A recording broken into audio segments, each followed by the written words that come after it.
It's so much to navigate. I mean, that first 2 weeks after my diagnosis was just appointment and appointment and appointment, and you're gonna meet this person, and then you're gonna, it's one of the scariest parts about getting diagnosed is just not the cancer itself, but then like, what do I do? What do I do? You don't know what to do. And so they grab you and they pull you into the community of treatment there and just guide you through the whole thing. I'm Maddie Miller. I am a CPA here in Bozeman, and I own my own practice that I started about a year ago. I moved to Bozeman approximately in 2014. This is my second time living here. I also attended MSU in 2005. My regularly scheduled exam was March of 2022, and my nurse practitioner, Carly House, conducted a hand, breast exam and found no lumps, nothing irregular. And then that following July, so only a few months later, hi Luke, I found a lump in my breast when I was in the shower, and it was sizable. Like it was, felt like a large mass in my chest. And so I scheduled a visit with Carly House to go back and have her take a look at it. And, she got me in right away, which was so awesome because when you have something like that, you're scared. And so Carly got me in right away, and she conducted, a hand exam as well. And she confirmed that it was a suspicious lump in my breast. And, she said she'd like to get imaging. Wednesday that I found it, on Thursday that I got in with Carly, and then it was on Friday that they got me in for imaging. And to further exacerbate the situation, I had just started a brand new job on Monday. So I started my brand new job on Monday. It was the biggest job of my career. And then, all of this was going on that same week. So that was really amazing how quickly they got me in for the hand exam and then the imaging. That was a pretty wonderful, it's weird to say that it was a wonderful experience because it was also really awful. But what was wonderful about it was how I was treated. So all of the nurses and the radiologists were just so kind.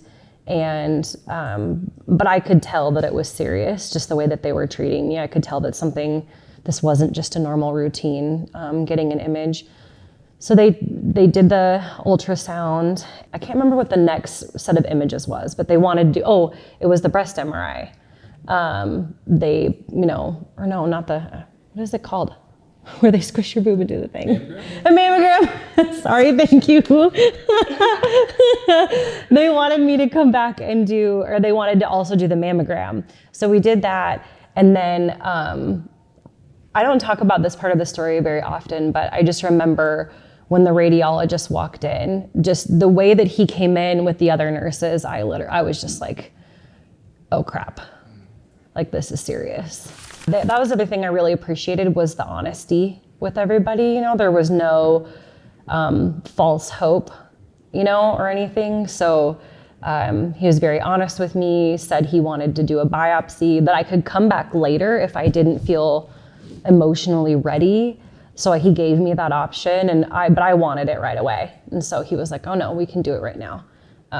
So then I proceeded to get my biopsy, which was a pretty uncomfortable, not something I recommend anyone going through unless they absolutely have to. Spent the weekend not knowing, but I just knew I had breast cancer. Spent the weekend with my family, and then that Monday, Cindy Carter called me. Something that I wrote in that letter that Cindy did was she said, this is breast cancer. She didn't say, you have breast cancer. And that was a really important thing for me at that time. It really changed how I responded to the diagnosis because it was like, this is a thing that's separate from you. It isn't you. I don't know, something about the way that you phrase that, choosing those words in that moment. And I don't know if she did it on purpose, if she's had training or what. I don't know what led her to say it the way that she did. But it really changed how I responded to it for the better.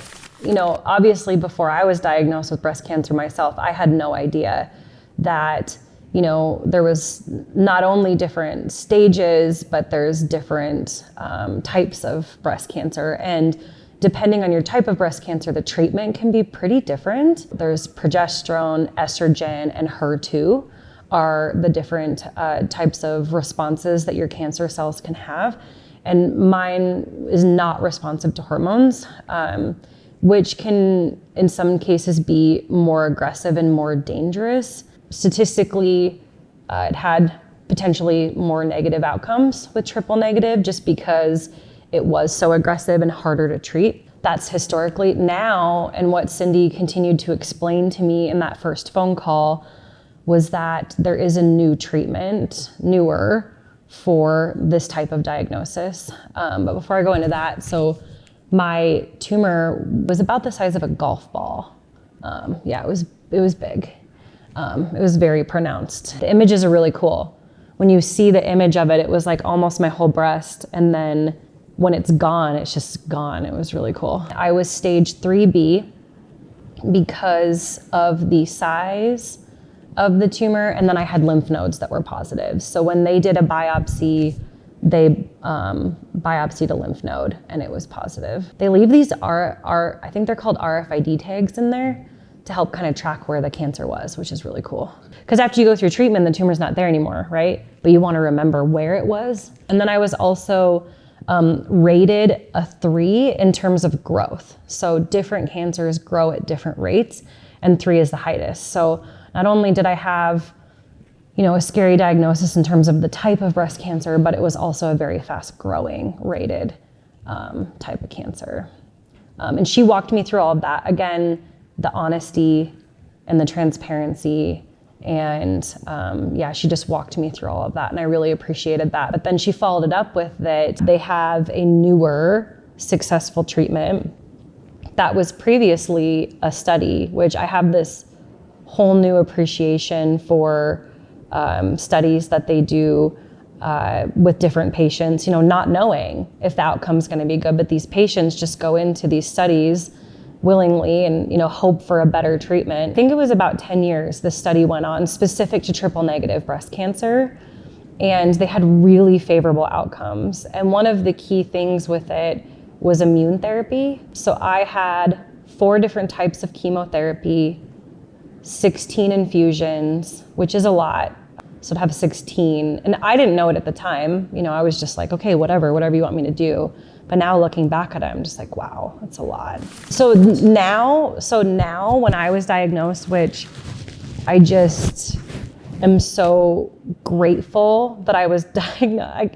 Nobody wants breast cancer, but if you were gonna get breast cancer, to be relatively young, I was 35, and to have this treatment that is so successful. And that's what Dr. Hancock, who's my oncologist, explained to me. And a lot of people asked me if I did you get a second opinion? Did you travel across the country? Did you go to Mayo? Did you do all these things? And I just said, I had them explain it to me, explain the outcomes, explain the history of how they came up with this treatment. They sent me the document, like the final study, and I didn't really know what I was reading, but I read it anyway, and I was able to decipher some of it, and I just decided that I really trusted Dr. Hancock and his extensive experience, and I trusted the treatment. And I just felt so grounded in it that I personally, with my journey, felt like going out and getting all these other opinions, it would almost just make it harder. And she explained to me that it was going to be a very, very difficult treatment. Cindy, again, didn't sugarcoat that it was going to be a very difficult treatment, and that we would have more conversations about what that would look like for me and what I would likely face and experience with it. I was very fortunate that somebody always came to chemo with me, and I had usually a different person, sometimes the same people. I had it scheduled out, and somebody would always drive me there and drive me home, which, by the way, is absolutely needed. You're not coherent after treatment. So my aunt, Lisa Clemens, it was her day to drive me to chemo, and we had so much fun. We sat and took pictures because we were early for my appointment. And then when you go to treatment, they draw your blood first to make sure, and then you have to sit and wait for your labs to come back Some people do it the day before, but I always did it the day of. And then I had my treatment, and then she told me during treatment that she had finally gone to get her mammogram. Now I remember what it's called, which is so funny. That she went to go get her mammogram, and that she was awaiting the results, and that she had felt compelled to go get her mammogram because of what I had been going through. And this is 2022, so a lot of women missed their mammograms because of COVID. And she was no exception. She was one of those people that had missed her mammogram, and then you're busy and it's still kind of post-COVID. And so she went and got hers, and she told me that they had also done a biopsy. My heart kind of sunk, because I just know from my experience that I had just lived 10 weeks prior that they don't do biopsies unless they're serious. And she was driving me home from chemo, and we were passing Hawthorne Elementary. I remember it in so much detail. And her car, has one of those screens on it, and it came up and it said, "Call from Cindy Carter." She goes, "Oh, the hospital must be calling me." And I said, "Pull over the car." And she said, "Why?" And I said, "Just pull it over." And so she pulled over in front of Hawthorne, and she answered the call, and she told Cindy that I was there. And I pulled up my phone and immediately started taking notes, because I knew that Cindy was going to say a lot. And I knew that Lisa would be in shock. She proceeded to tell my aunt that she also had triple negative breast cancer, also in her right breast. She also proceeded to tell her that she was going to go through the exact same treatment plan that I was going through. Yeah, I think, I talk about it a lot, that the cancer center itself, the people that work there are incredible, incredible humans. I used to walk by the cancer center and say, "Oh, that's so sad. I bet that's so hard." But now when I walk past the cancer center, I stop in and say hi, because I enjoy everybody there. But it was very, very difficult to go through. But this is going to sound probably a little strange, but I got to where I actually looked forward to. So I went every Wednesday for 12 weeks.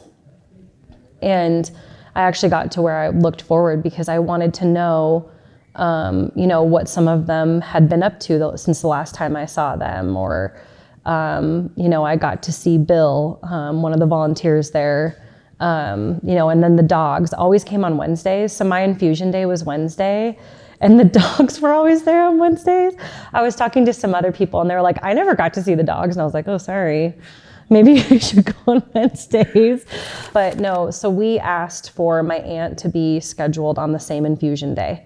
And so she would typically go at the same time, and we would get infused at the same time. Now that I'm out of it and healing, I have a lot of leftover trauma around like the chair and that whole process. But while I was in it, that was a very safe space and a very comfortable space. And I felt very well cared for. And Andrea, by the way, the best phlebotomist that ever was a phlebotomist. My nurse practitioner and my doctor did a really good job preparing me for things that would happen. So like when I transitioned from, they let me know when my hair would start to fall out. So I had a shave party. I don't know if I've talked about that. I had a big shave party at a salon, and I kept asking them, when should I schedule it for? And they told me it was about my 4th infusion, and they were right. Like about my 4th infusion, my hair was just done. So I had a big shave party at a salon, and I had all my friends and family there. My aunt was there. And then they prepared me, like when I transitioned from one chemo to the next, they mentioned you might end up in the ER. Here's what to watch for. Here's what to think about. And then sure enough, it was like clockwork. I was in the ER within a couple of days of that infusion, and was really well taken care of during that whole process. I will never forget this. I went in, and I was shaking in the cancer center lobby, and then Caitlin Armstrong walked in, and something about her, she just would make me cry. Not make me upset cry, but I started crying, and I was shaken, and she grabbed me and she's like, we're gonna take you back to a room. So she didn't leave me out in the lobby area crying. And she pulled me into the room and she wrapped me in 3 heated, heavy blankets and just held me. Cause I was shaking from the Medicaid. Like I was having a weird side effect that was making me shake. So Dr. Hancock walks in. He's a very frank, direct person. I really liked that about him. And I'm so thankful he was my doctor. But anyway, he goes, so I hear you have the shakes. And I'm like, yes. And he just, honestly, he went straight to his computer and he was like working on his computer and asking me questions. And then he turned to me and he immediately he's like, it's the Compazine. And he went through, we're gonna get you off it right away. And here's how you should see yourself recover, like just immediately. And I had been dealing with it for like a week and a half and had no answers. And then he immediately figured it out. You walk in the door of the cancer center and they know your name. They say hi, they smile, they're always smiling and always happy. And they remember what you said to them last time about what was going on. And they check in with you and they knew like where I would like to sit and they knew what I liked. And I know that it's their job, but I also felt like they go above and beyond. They don't have to add all those little touches all the time, but they always did. It's so much to navigate. I mean, that first 2 weeks after my diagnosis was just appointment and appointment and appointment, and you're gonna meet this person, and then you're gonna, it's one of the scariest parts about getting diagnosed is just not the cancer itself, but then like, what do I do? What do I do? You don't know what to do. And so they grab you and they pull you into the community of treatment there and just guide you through the whole thing. Yeah, I never felt left behind or like I didn't know what was gonna happen next. I always felt very well educated about what I had to do and where I had to be and all those things. When you get diagnosed, they walk you through the options. You can do a lumpectomy, a double mastectomy, do nothing, all the options, the recommendations. And I knew from day one that I wanted to have a double mastectomy. I just didn't want any chance of reoccurrence. So then the conversation is, do you want reconstruction? What are your options for reconstruction? Am I gonna have to travel to California? Am I gonna have to travel to Denver, Seattle, Texas? It's so overwhelming. It is incredibly overwhelming. My journey with reconstruction was that I had to have a lumpectomy. So I had the lumpectomy, which included removing my lymph nodes. And I was really, really nervous for that because it was right after my chemo. And so your body is just in a really, really sensitive state. You also see a lot of pictures of what that could look like. And it's pretty intimidating to think that your body could be left looking mutilated, for lack of a better word. But Dr. Worth Kronfus is who did that surgery. And she is just the absolute ray of sunshine, always positive, always happy. I know that she has her own story to tell. But when I got home, and I will talk about the deep flap, but I just want to talk about this because it's a really important part of the story. When I got home from my lumpectomy and I felt ready to take my bandage off, my mom was in the room with me. It's hard to talk about this without crying, so I'm gonna try, but I took off the bandages and I just cried so hard because of how good it looked. It was so pretty, for lack of a better word. And I was so scared of what it would look like. And it looked so great, looked so good. That was really, really hard to recover from surgery-wise because it was right after my chemo. What was amazing was Dr. Worth Kronfus, because she worked so closely with Dr. Nagel and their team, and I had ultimately decided I was gonna have Dr. Nagel's team do my deep flap. I was gonna do a deep flap. I felt very strongly about not wanting implants. And so to have the education from Dr. Kronfus about this option and to have that put in front of me, because I talked to a lot of other survivors that, not in our area, in other areas of the country. I have friends all over the country now that have been through this. It wasn't even presented to them as an option. I mean, it was just do nothing or get implants. the fact that in Bozeman, Montana, she was able to bring this option to me, and not only bring it to me, but hey, I work really well with them and collaborate really well with them. It can be a very seamless process.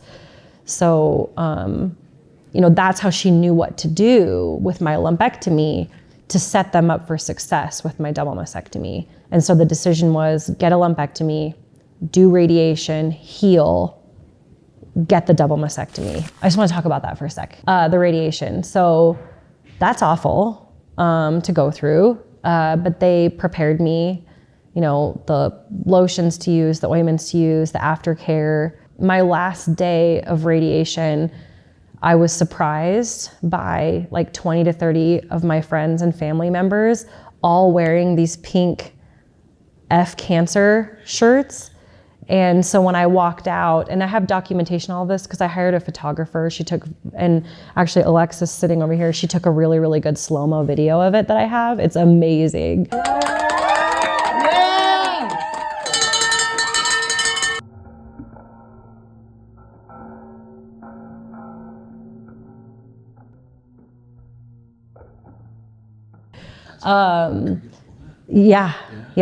Yeah, it's so good. And that just felt like a fairy tale, it didn't even feel real. I knew that friends and family were gonna be there, but I didn't know that so many of them would be there and that they'd be wearing these pink shirts. And then it wasn't just them, it was the nurses were there and Caitlin was there and, everybody was cheering me on and it was so cool. And then I got on a plane. We're going to Florida! And flew to Florida. And on the plane, Delta gave me a standing ovation on the plane. And then swimming in the water really healed my radiation. Salt water, I highly recommend to heal radiation. Anyway, and the whole time that they were going through the radiation though, and this is why it's important, is that they knew that I was going to be getting a double mastectomy. And so, from beginning to end, Dr. Kronfus knew it, so she handled my lumpectomy as best she could. Radiology knew it, so they handled that as best they could.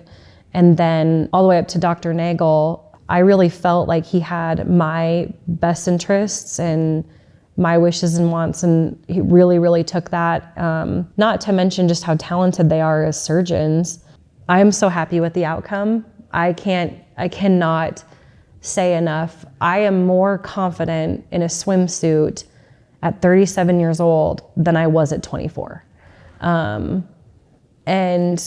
yeah, cancer sucks. I don't recommend doing it. Just don't. But if you have to go through it, to come out the other side with such a gift like that, losing your breasts and your nipples and going through that is a big identity changer, and it's really, really hard. But if you can go through that and have some confidence after it, is a huge gift. And at the time when I wanted to have the surgery, I was gonna have to fly to Texas. I was gonna do it. I was all in and I was gonna do it. And then Dr. Kronfus sits me down and she's like, they're gonna start coming to Bozeman. I was like, no way. So now not only did that save me thousands of dollars and time, and traveling post-surgery just sounded, I don't even know. I would do it, but you don't want to do it, and like getting exposed to the germs and not being at home. So being able to have the surgery it's probably 5 miles from the hospital, and being able to go home, being able to have my family here, and the support system here, and have Dr. Kronfus here, and the nurses here know me and know what I'm going through. Like having my support system that I had just spent 6 months being able to have them here, and then have Dr. Nagel and I think it's Habash, come and do the surgery here was absolutely incredible. And then the outcome's been phenomenal. My physical therapist cannot believe how good my scar tissue and just the general outcome of the look of it is really great. And then, I'm back at the gym doing sit-ups and all sorts of things that I wouldn't have thought I'd be able to do because I had such a good outcome. I think I was the third patient technically. I think I was the second or third patient technically. And then 10 days later, so October 2020, 23rd of 2023, I received the 20 under 40 award. And I was like, hunched over, because you can't walk straight for quite a while.